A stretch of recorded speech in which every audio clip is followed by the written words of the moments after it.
of Bucyrus, Ohio. So he said, hey, I got an email from a friend of yours that said you were coming through town. Just wanted to kind of check on your ETA and when you're due in. I was making really good time yesterday.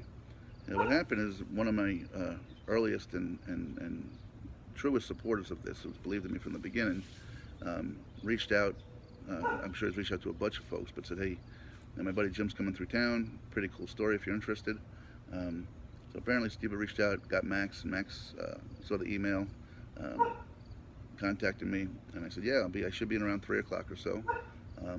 Maybe a little sooner, maybe not.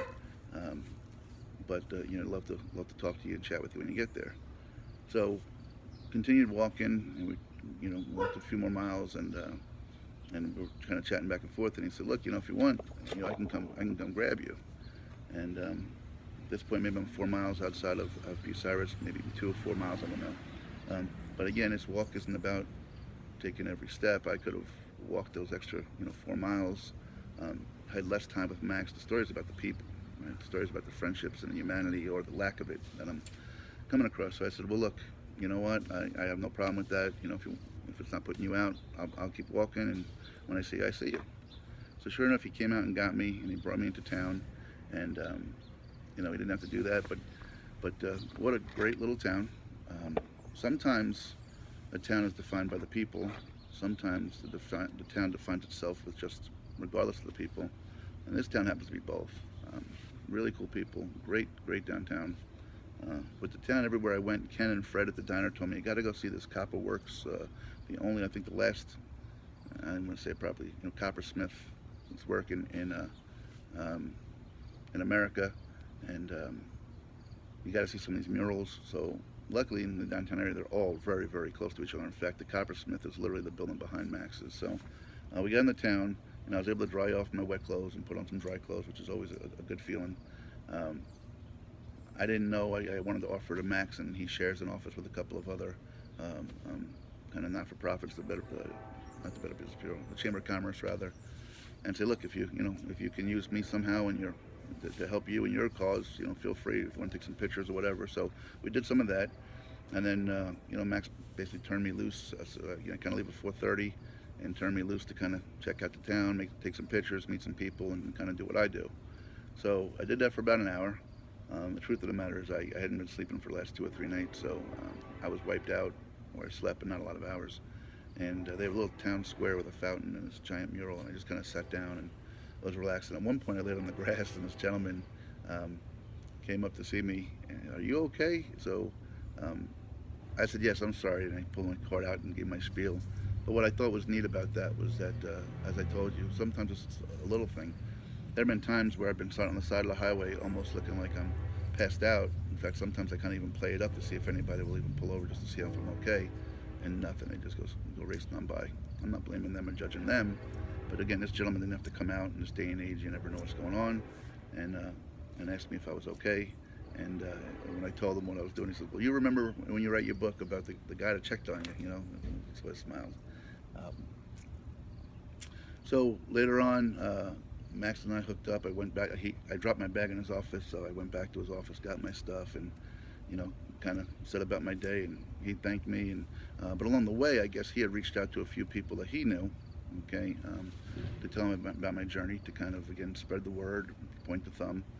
And he had the name of somebody. I want to get this right. I'm not sure what county, Crawford or Richland, but it's a news journal of the county, like a magazine maybe. And so he reached out to somebody. Well, she's on vacation, but she passed it along to another gentleman, James. Well, James called me and said, hey, I kind of went on your website and saw a little bit about you, but can I ask you some questions? So sure. So I'm kind of having a brief phone interview with James, and he said, look, do you have any pictures that I said, well, I have some on my website. I could probably send you some from my camera. I don't have a lot of me, really, just the people I've met along the way. And he said, well, my office is right here in Bucyrus. He said, if you want, I can meet up with you. I said, look, I'm just sitting here in this town square, just resting and killing some time. So it wasn't more than 10 minutes. James was down there with pen and paper, and we talked for quite a while. And then we took some pictures. And it was funny when we were taking pictures, there was a family there, a woman with 3 or 4 little kids. And the little girl was really intrigued, and kind of you could see her wanting to get in, and she's sweet. So, waved to her, and I probably should have taken a picture with her. In hindsight, now I didn't think about it, but I never take pictures with the kids unless the parents are there usually.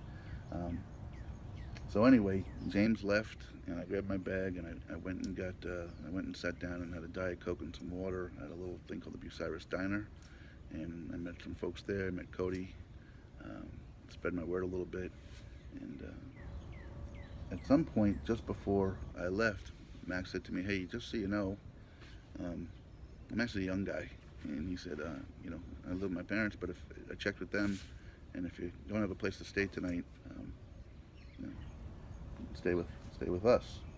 So in my discussion with Max earlier in the day, I found out he's a fascinating young man.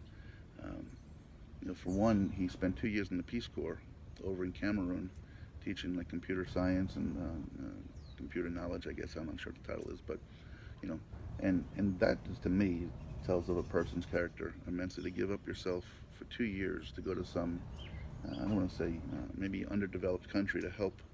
I'm talking about trying to help strangers. You talk about making a commitment. He left his family, left his country, and wanted to go help it. And fascinating guy. Um, so when he offered that to me, I said I appreciate that, because sometimes it's work to try to find a place. And sometimes you find somebody at 8 o'clock at night, but I'm out and they're out, so they're finishing up at 10 or 11, and, so it's that extra 3 hours. And look, the experience has been fantastic, so I'm not complaining about them, just making a statement. But when Max said that, and I was at the diner having a soda, I said, you know what? Or he's already somebody that's a fascinating story, right? I'm looking for stories. Why wouldn't I call him back up? So I reached out to him and said, "Hey, Max, if it's okay with you, I'm going to take you up on that offer. Certainly saved me the trouble of having to find somebody, but if I'm looking for people that have stories to tell, you've got it, man." So he's like, "Great, maybe I'll hook up with you a little bit later." I said, "Maybe come meet me between 8 and 9, spend time with your family, decompress from work." And so that was the game plan where we were going. So about 10 minutes later, I got a text back. He said, "Have you eaten yet?" And I said, "No, I just had a couple Diet Cokes."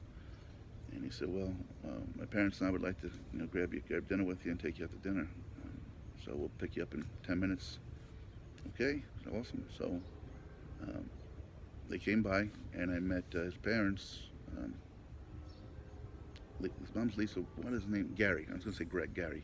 Um, but they got in the car, and you just know when you see somebody, warm people, right? You just know. So we went to the Old 30 restaurant, which is a restaurant that joins the golf course here locally.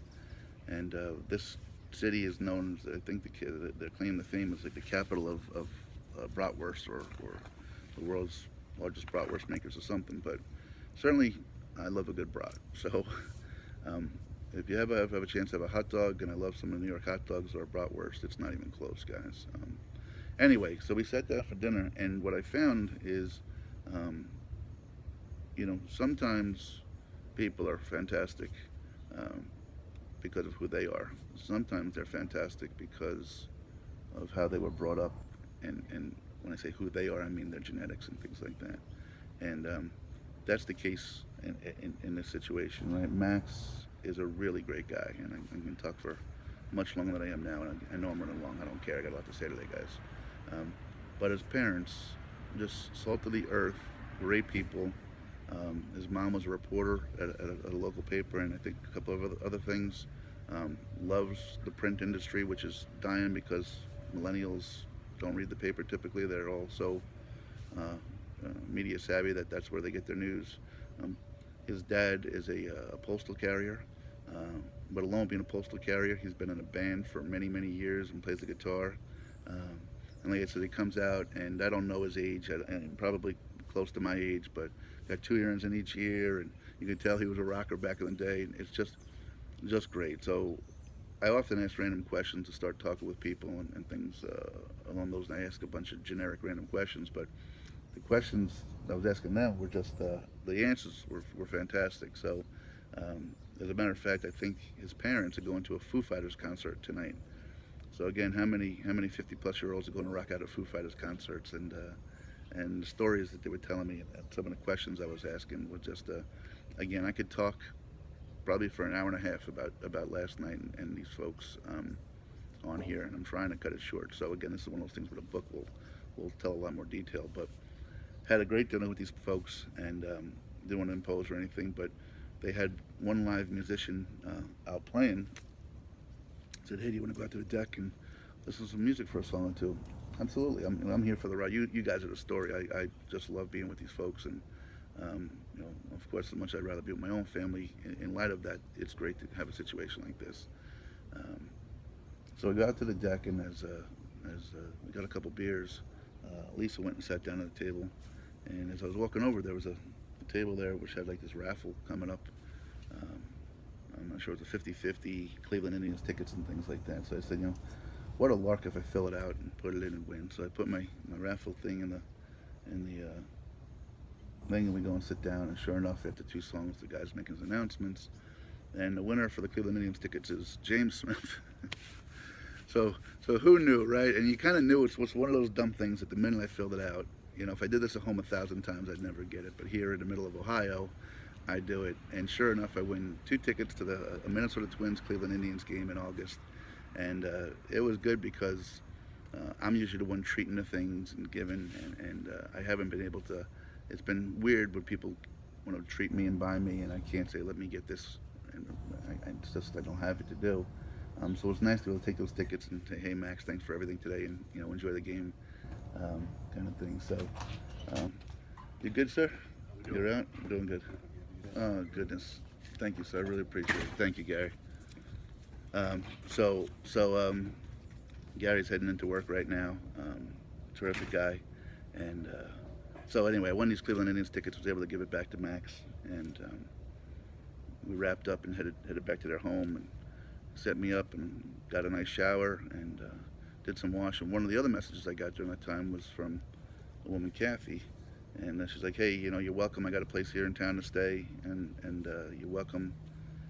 So let me know. Well, it turns out Kathy is Max's aunt, so she had reached out to me, and when I got here, I guess they had communicated, said, no, we got him tonight. He's covered, but thank you. And they invited her over, so I come down from the shower, and there was Kathy, and she's like, hey, I don't have a lot, but I brought you a Gatorade and a granola bar for tomorrow.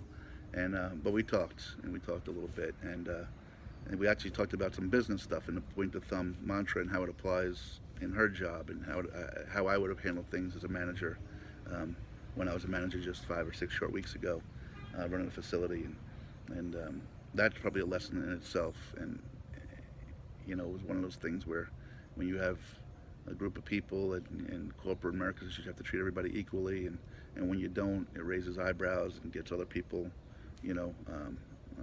either offended or they lose respect, or if you're not being consistent. And I always subscribe a little bit different than that theory myself, and I know it goes against corporate America culture to some degree. But we talked about that, and again, maybe she got a little bit of a different perspective from it.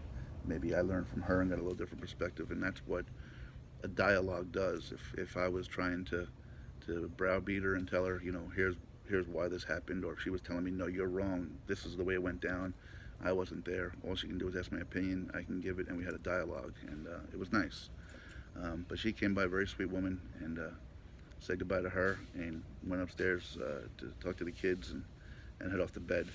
And then, so here's where a couple of other things were kind of neat that I wanted to talk about. So when I got up to my phone, which was charging, I just messaged from a little fella in Connecticut, and he says, my son, I guess, wants to play video games with them, and I don't know how this works, but I guess in video games you can actually play with people from around the world and even talk to them. So my son must have told him what I was doing, and this little gentleman, David, 14 years old, reached out to me and said, hey, I'm talking to your son, he's a really cool kid, and told me what you're doing, and just wanted to say hi, and and good luck. And I thought, how cool is that, that a 14-year-old not only is hearing about me, but A, feels comfortable enough to reach out to me, right? Because a lot of kids would be probably apprehensive. And then 2, how it came to be. It didn't come to be from, a newspaper article. It didn't come to be from me passing out a card. It came from my 9-year-old son. So the fact that he's my new hype man is pretty cool. I wanted to go back. So anyway, I did that article with James, and later on in the day, James sent me the article. I forwarded it to my IT helpers, and I think they're going to post it on the site today. And what was fun about this article is I'm starting to realize that I want to talk a little bit less about